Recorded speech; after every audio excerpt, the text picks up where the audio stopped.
with this, we come to the next talk of this contributed session, which is by Anastasia Salova.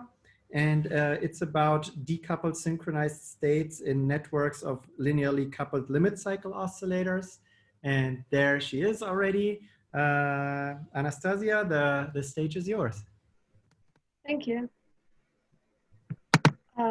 So my name is Anastasia Salova, and I will talk about the work I've done with my PhD advisor, Raisa D'Souza at University of California, Davis. So in this talk, I want to define the decoupled states, talk about their admissibility for different coupling topologies. Their admissibility can be derived either from the coupling matrix eigendecomposition or from balanced equivalence relations considerations. And finally, I will talk about the stability of these decoupled states that determines whether we could expect to see such states in the experiments or in real-life systems. And if you're interested, you can check out the archive preprint that has a lot of results. So as an example system, I'll be using a system of coupled Stuart-Landau oscillators. So the state of the Stuart-Landau oscillator is this complex parameter Zj. And for a single Stuart-Landau oscillator, the first term describes the dynamics. There are two possible steady states, either at the origin or there is a limit cycle. This radius determined by this bifurcation parameter lambda. Furthermore, the oscillator moves with a constant frequency that is determined by this parameter omega. Now, if we couple multiple of these oscillators, the coupling topology can be encoded in an adjacency or Laplacian matrix M. We introduce the coupling parameters kappa and beta, and we can observe more states. So one of the important things here is that the system is rotationally invariant, or equivalently, it evolves linearly in Z. We can also rewrite the dynamics of the system in terms of the amplitude and phase. And you can see that this phase equation is similar to Kuramoto and Kuramoto-Sakaguchi models. So now I just want to talk about some of the states we can observe in the system. So the simplest one, of course, is the fully synchronized state. But we could also see the phase lock states shown here on figures B, C, and D, where there is a constant phase difference between different oscillators. So as an example, we consider a ring of 8 oscillators.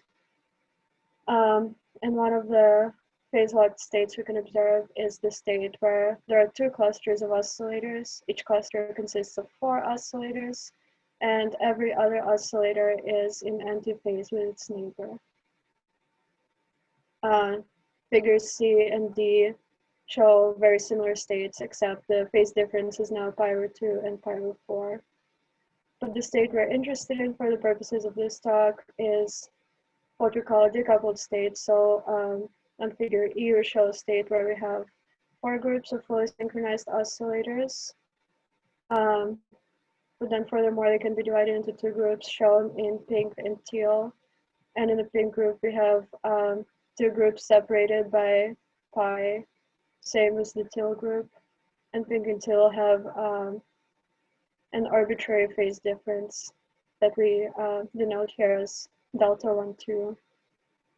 So the notation we use here for different clusters of oscillators has a subscript that determines what splay cluster the oscillators belong to, teal or pink. And furthermore, we have a superscript that defines what fully synchronized state we're in. Figure F just shows the states of each of the oscillators on the ring again. And we see that next nearest neighbors are in antiphase, and nearest neighbors have an arbitrary phase separation. So to provide slightly more complicated examples here, on figure A, we show a state where we have 3 splay clusters, again indexed by the subscript, and within each splay cluster, we have 3 fully synchronized clusters indexed by the superscript. So in figure A, we show a state where the frequencies and amplitude of oscillators are the same, but that doesn't have to be the case. So in figure B, we show the case where we have different numbers of groups for each splay cluster. And each splay cluster has its own amplitude, shown as the radius of the circle, and its own frequency. So we call these states decoupled because the coupling terms from one splay cluster, again denoted by a subscript, to any other oscillator in a different cluster, the coupling terms add up to 0, and that manifests itself in arbitrary phase differences between decoupled splay clusters. So then the natural question to ask is, what form of the coupling matrix would allow such a state? And given the coupling structure, conversely, what are the admissible decoupled states? And this is what we attempt to answer. So one way to look at it is to consider the eigendecomposition of the adjacency or Laplacian matrix. So in this case, we have, again, 3 groups of splay clusters, and we define sigma to be the third complex root of unity. So to be able to observe this state in a network, we require 3 vectors to be the eigenvectors of the coupling matrix. So each of them has non-zero elements corresponding to indices of each of the splay clusters. And for example, if we look at one of them, we can see that fully synchronized oscillators indices have the same value at the eigenvector, and within each splay cluster, fully synchronized clusters have the values in the eigenvector that are rotated by this complex root of unity with respect to each other. Same for V2 and V3. And it can be shown directly from the equation describing the evolution of the system that if we suppose that linear combination of those eigenvectors and eigenvector, we can plug it into the equation and derive the form of the evolution of each of the oscillators, and indeed it follows the evolution in the decoupled state. And we can do the same thing for this case where we have different amplitudes and frequencies of the oscillators, so now these parameters change. So in theory, that gives us the conditions for the existence of the decoupled state. But in practice, for systems with high degree of symmetry, we have very high heterogeneity in the eigenvalues, so it might be actually hard to find these eigenvectors separately from each other.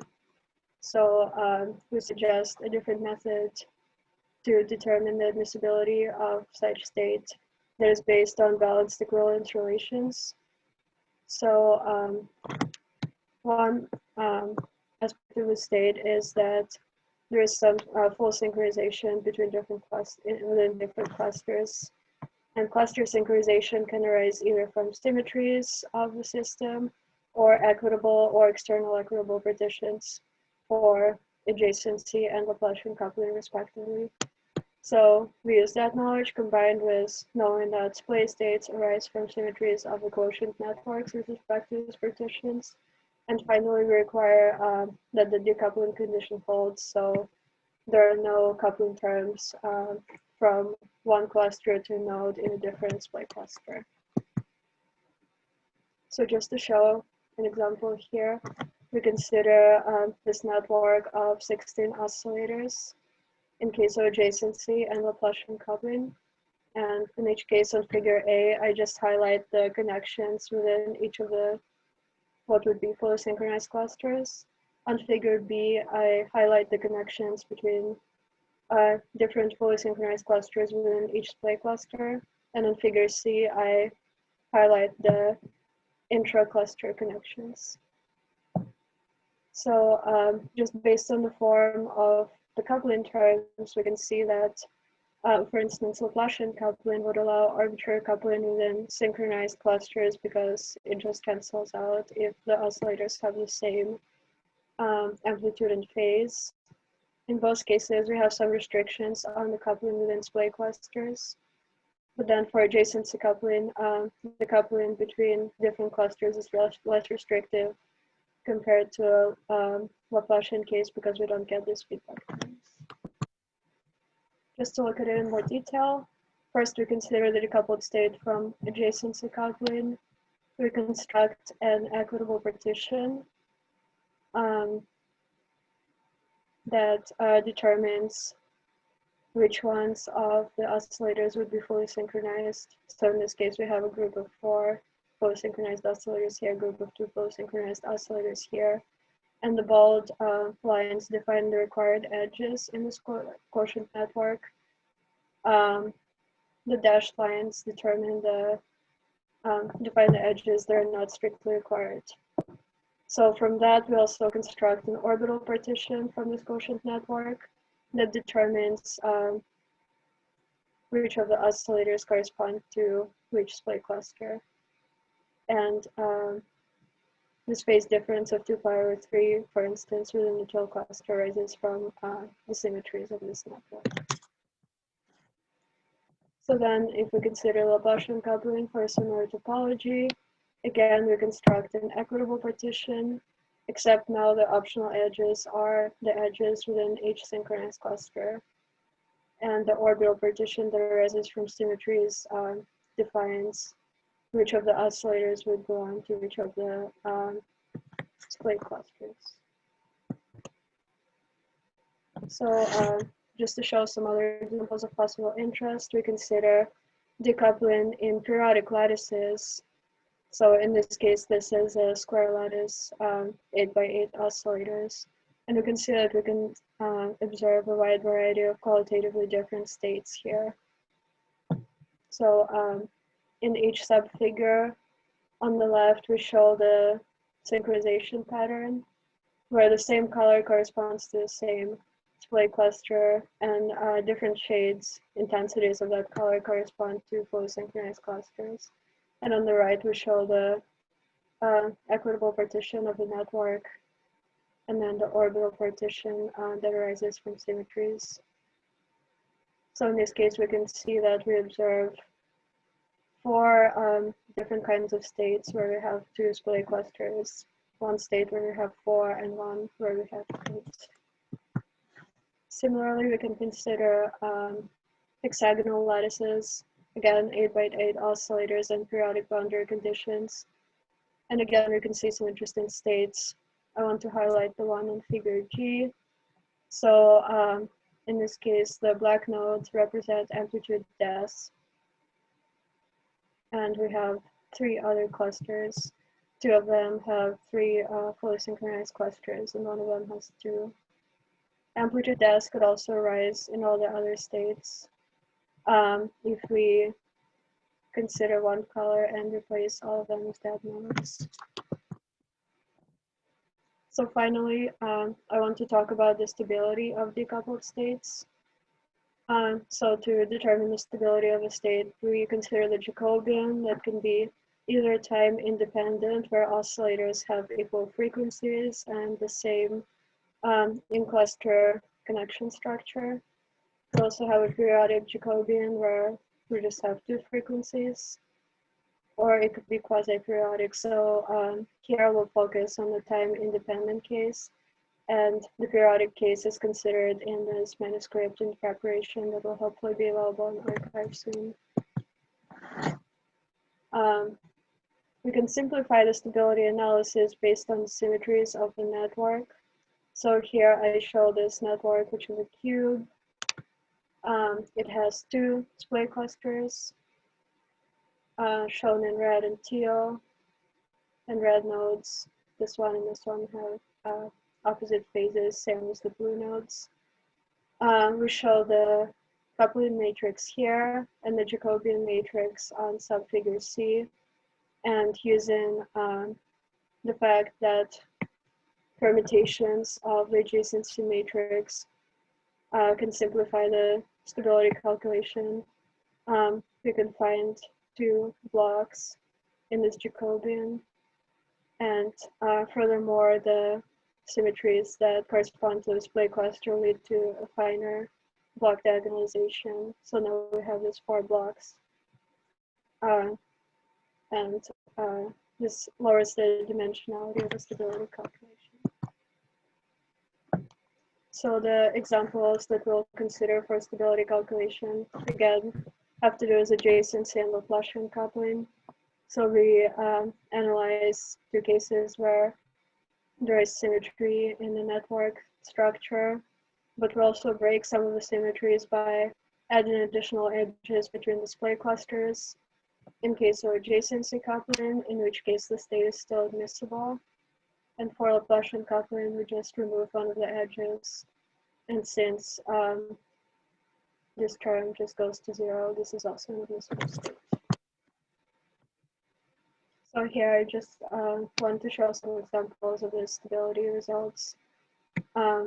So each of the subfigures shows the maximum Lyapunov exponent real part for transverse Lyapunov exponent, its real part for different values of parameters, in this case beta and kappa. The red and orange regions show the regions of the space where the state is linearly stable, and blue shows the linearly unstable parts of the space. So we can see that there are some stable regions in both cases where there is symmetry and broken symmetry. So we can expect to observe this state. And finally, we do the same analysis for Laplacian coupling, and we get similar results. So we can see that there are some regions of the space where the state is stable for both symmetry case and the broken symmetry case. And the regions look somewhat similar. So just to summarize, in this talk, I have defined the decoupled states and how they're manifested in splay clusters with arbitrary intercluster phase difference. I've shown how to obtain the states from the eigendecomposition and the quotient networks with respect to different types of balanced equivalence relations. And finally, I show how the adjacency and Laplacian coupling cases differ in terms of what topologies allow the decoupled state. We also show that the decoupled states can be linearly stable for a substantial range of parameters, which allows us to expect them in experiments. And I just wanted to highlight some of the related papers that we've worked on. So most of the results of this talk are contained in this archive preprint. Furthermore, in this publication, we show that the decoupled state can be observed in an experiment where we have a simple network of 8 nanoelectromechanical oscillators connected on the ring. And even for some amount of parameter mismatches, it can still be observed clearly. And finally, in this paper, we consider the stability analysis of the decoupled clusters in case of periodic Jacobian. Okay, so this is the end of my talk.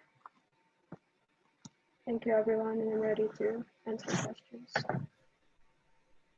Okay, thank you, Anastasia, for the nice talk. So just we have time for a few questions. So just to the participants, please use the Q&A feature at the bottom of your screen or the raise hands so I can either read your question or call on you to unmute yourself.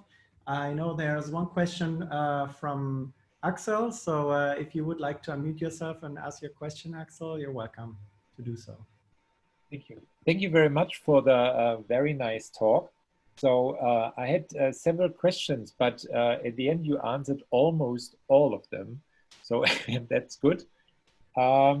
At the end, there was still, so I like the stability of the cluster analysis. So that's because that's interesting. It's nice to show that there's an there's a decomposition, but then this, analyzing the stability is really crucial and it's quite important.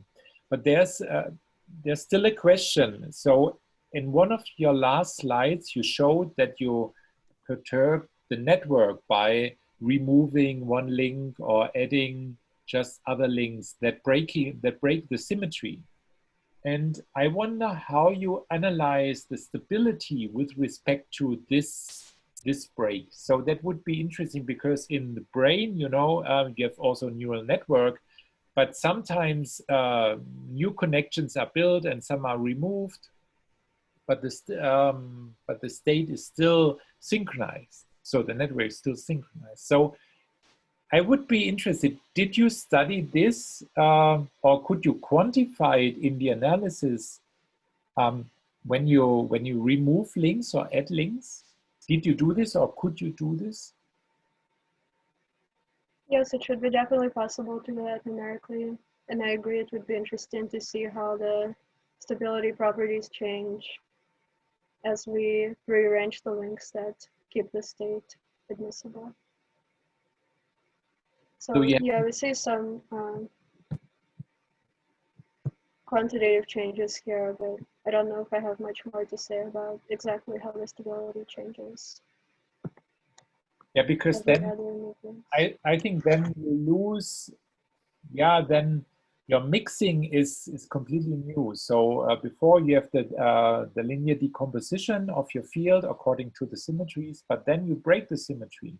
And then things become quite complicated. Maybe with a perturbation theory or something like this, you could. Yeah, so far I've just done it numerically.